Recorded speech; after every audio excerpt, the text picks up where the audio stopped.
Você já percebeu que muitas empresas têm começado a oferecer serviços que antes só bancos ofereciam?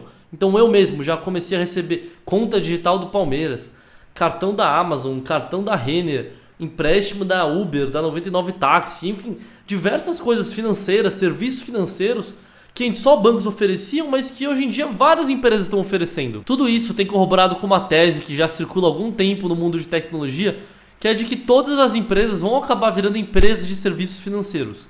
E isso tem alguns motivos para acontecer. Hoje a gente vai entender os motivos para qualquer empresa virar uma empresa de serviço financeiro, oferecendo conta digital, cartão, empréstimo, crédito, enfim, qualquer tipo de serviço financeiro. Esse vídeo tem como principal referência um vídeo do fundo de Venture Capital A16Z. Então tô deixando o link aqui na descrição para quem quiser ver o vídeo original, mas eu tô dando uma adaptada aqui pro Brasil porque acho que tem algumas especificidades aqui do nosso país que faz bastante sentido mostrar. E primeiro tudo começa com a satisfação dos clientes com os serviços atuais que os bancos oferecem, né?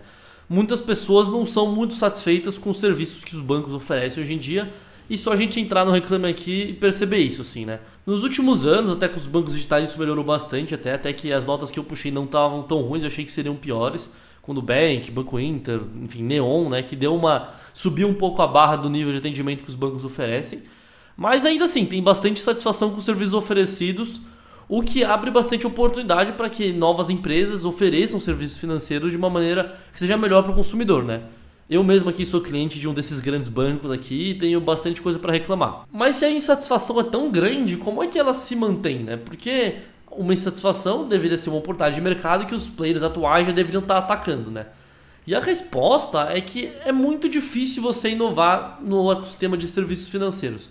Aqui no Brasil, o Banco Central ele tem estimulado bastante inovação, que novos entrantes realmente entrem no mercado e aumentem realmente a satisfação dos consumidores, mas é muito difícil, principalmente em tecnologia. Eu vou mostrar um gráfico aqui para vocês. E esse gráfico aqui, por exemplo, eu peguei lá da pesquisa de tecnologia bancária da Febraban, uma pesquisa que saiu esse ano. Eu não li ela muito com detalhe, mas dei uma passada de olho. Mas eu achei esse gráfico aqui que acho que corrobora um pouco com a nossa tese. Ele mostra o orçamento em tecnologia dos grandes bancos no Brasil. Então, vê que os bancos estão cada vez mais gastando com tecnologia. Mas essa barrinha aqui, ó, verde clara, são as despesas, ou seja, tipo, despesas são gastos normais que o banco tem que ter mais ou menos só para manter as operações rodando. E aí em verde mais escuro são os investimentos. São os investimentos que ele propriamente está fazendo em tecnologia, são os gastos para ele ficar melhor em tecnologia, para ele de fato inovar. E a gente vê que grande parte do orçamento de tecnologia vai para despesas. Então só você manter esses sistemas legados que os grandes bancos já têm, já é muito oneroso, já é muito custoso, sabe? Isso faz com que a inovação em tecnologia fique mais difícil. E quando a gente olha do ponto de vista das startups, por que é difícil elas inovarem em finanças? É porque é um ambiente muito regulado, cheio de normas, cheio de integração para você fazer. E que nem eu disse, o Banco Central aqui no Brasil tem estimulado isso, mas não é um ambiente tão simples de você operar. Então a gente vê que tanto para os grandes bancos quanto para as startups tem uma certa dificuldade em você trazer inovação para serviços financeiros, sabe? Mas o ponto é, né, dada todas essas dificuldades, por que tem essa tendência das empresas se tornarem empresas de serviços financeiros, né? Se é tão difícil, por que isso está acontecendo? E para explicar isso, eu vou pegar o exemplo de mais ou menos uns 10, 15 anos atrás de como era você lançar uma empresa de software. Antes de existir os servidores em nuvem, AWS, Azure, essas coisas assim. Só para você ter um servidor e conseguir ter toda a infraestrutura, essa é a palavra, a infraestrutura para lançar uma empresa de software, você precisava investir tipo milhares de reais, milhares de dólares só para montar os servidores, ficar hosteando ali e aí conseguir começar a testar o software, o produto que você queria lançar. Só que aí chegou a dona Amazon com a AWS, né, Amazon Web Services, e começou a prover essa infraestrutura de software como um serviço. Então você paga para a Amazon para ela fazer a infraestrutura de software para você. E isso reduz muito o custo de você iniciar uma empresa de software, sabe? Você paga somente pelo que você usa e a Amazon fica com toda a escala gigantesca dela operando e ganhando dinheiro. Mas o ponto é que para você começar uma empresa de software com a inovação da AWS é muito mais barato e muito mais simples, assim. Então, antes você precisava investir milhares de dólares, hoje com um cartão de crédito com um limite até baixo e um laptop você já está colocando coisa no ar, rodando e testando. Então, isso fez com que muitas empresas de software começassem a aparecer, justamente porque o custo barateou muito. Mas por que isso foi possível? Porque a Amazon, a Microsoft, enfim, outras empresas aí de prover servidores começaram a prover a infraestrutura que fez com que isso fosse possível, sabe? E a tese consiste justamente em acreditar que da mesma maneira que a Amazon começou a oferecer infraestrutura de software, outras empresas vão começar a oferecer infraestrutura de serviços financeiros para empresas que não são de serviços financeiros. E com isso, com essa infraestrutura sendo provida, isso vai baratear muito e as empresas vão conseguir fazer mais testes envolvendo serviços financeiros. Então aqui no Brasil a gente tem empresas, por exemplo, como a Cellcoin, a Keytech, a Prismo, que são empresas que oferecem infraestrutura bancária como um serviço, sabe? Ao invés de você ter que construir do zero todo um sistema de antifraude, buscar uma licença regulatória, buscar todas as integrações com o regulador, com os fornecedores se você precisa, você só contrata uma empresa dessas que faz todo esse trabalho de infraestrutura para você e você já começa a rodar os seus produtos, sabe?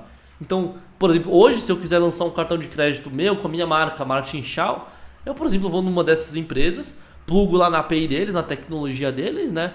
E é muito mais simples, assim, não sei se é extremamente simples, mas com certeza é muito mais simples do que 10 anos atrás. E existem muitas camadas de infraestrutura bancária que você precisa desenvolver para oferecer serviços financeiros, né? Então você precisa, por exemplo, desenvolver uma interface com o usuário, por exemplo, uma conta digital, precisa ter ali a parte do cara fazer o Pix, dele pagar boleto, sei lá, essas coisas assim. O sistema antifraude, né? Tudo que é serviços financeiros envolve muita fraude. Então, você desenvolver uma inteligência antifraude do zero é realmente muito custoso, mas hoje em dia você consegue contratar um sistema de antifraude como um serviço.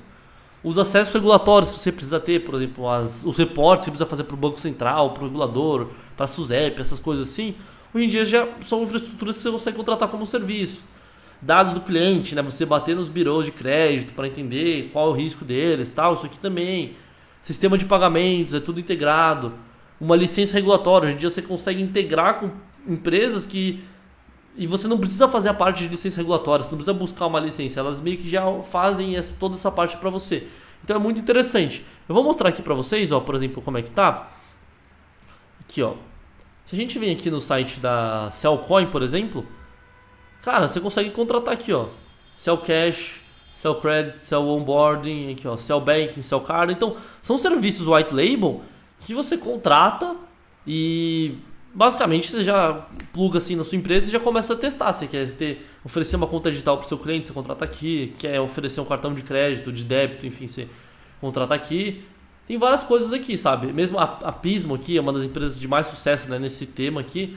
Pô, ela tem clientes gigantes, sabe? Itaú, BTG, Falabella, B3. Então, por exemplo, o BTG, ele fala aqui, ó, quando decidimos entrar no negócio de banco de varejo, buscamos soluções modernas, papapá. Então, basicamente, tipo, a Prismo forneceu a infraestrutura bancária para eles entrarem no negócio de varejo, sabe? E o BTG é um banco, tipo, muito grande, assim. E mesmo eles tinham dificuldade para desenvolver essa infraestrutura. E empresas como a Pismo, como a Cellcoin, enfim, Keytech, tem várias outras, que fornecem realmente, né, essa infraestrutura bancária e possibilitam que startups ou grandes empresas reduzam seus custos e façam mais testes com serviços financeiros. E muitas vezes quando tem inovações acontece, né, de ter um grande ou poucos ganhadores que, enfim, dão super certo por causa daquela inovação, mas ela acaba disruptando vários outros players, então eles acabam sendo perdedores. Mas nesse caso aqui dessa revolução de fintech, né, de finanças, eu acho que acaba tendo muitos vencedores, assim. Isso é um negócio que a mulher lá do fundo fala e eu concordo com ela, assim. Porque, por exemplo, se a gente olha do ponto de vista dos grandes bancos, eles conseguem reduzir o custo deles, sabe? A gente viu aqui o exemplo do BTG, o custo deles de desenvolver uma infra do zero de cartão provavelmente seria muito mais caro do que de contratar simplesmente a Pismo. Provavelmente foi essa conta que eles fizeram ali. Então, para os grandes bancos, eles conseguem começar a sair desses sistemas legados e, enfim, baratear toda a infraestrutura de tecnologia deles.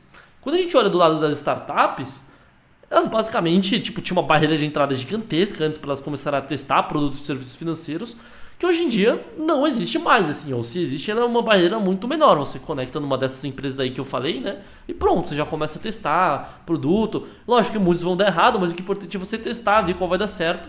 E uma hora você acha um produto que, enfim, é mais longevo para o longo prazo. E quando a gente olha do ponto de vista dos consumidores, também, sabe, eles vão ter acesso a produtos e serviços financeiros que são muito melhor, muito mais específicos para eles, sabe?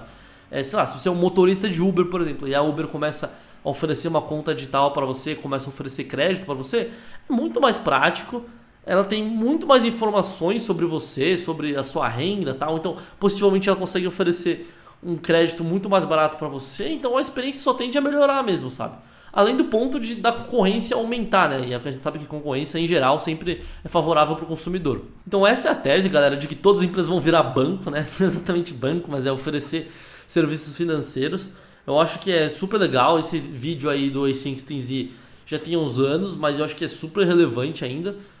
Acho que faz total sentido. Eu mesmo tenho algum apreço por serviços financeiros, então eu acho interessante.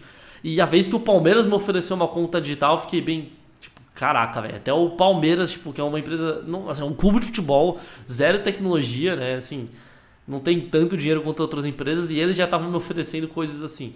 Então eu achei bem interessante mesmo, assim, sabe? Então eu espero que tenha gostado. Deixa seu comentário aí se você concorda com o que eu falei, se você discorda, se você achou legal. Se gostou, deixa o like, se inscreve aí no canal também, que eu vou estar trazendo bastante conteúdo parecido com esse, assim, tanto dos livros que eu leio, de artigos, comentando, que são as coisas que eu acabo lendo sozinho e acho que compartilhar não faz mal a ninguém, né? Então super legal. Espero que tenha gerado valor pra vocês. Beleza? Valeu!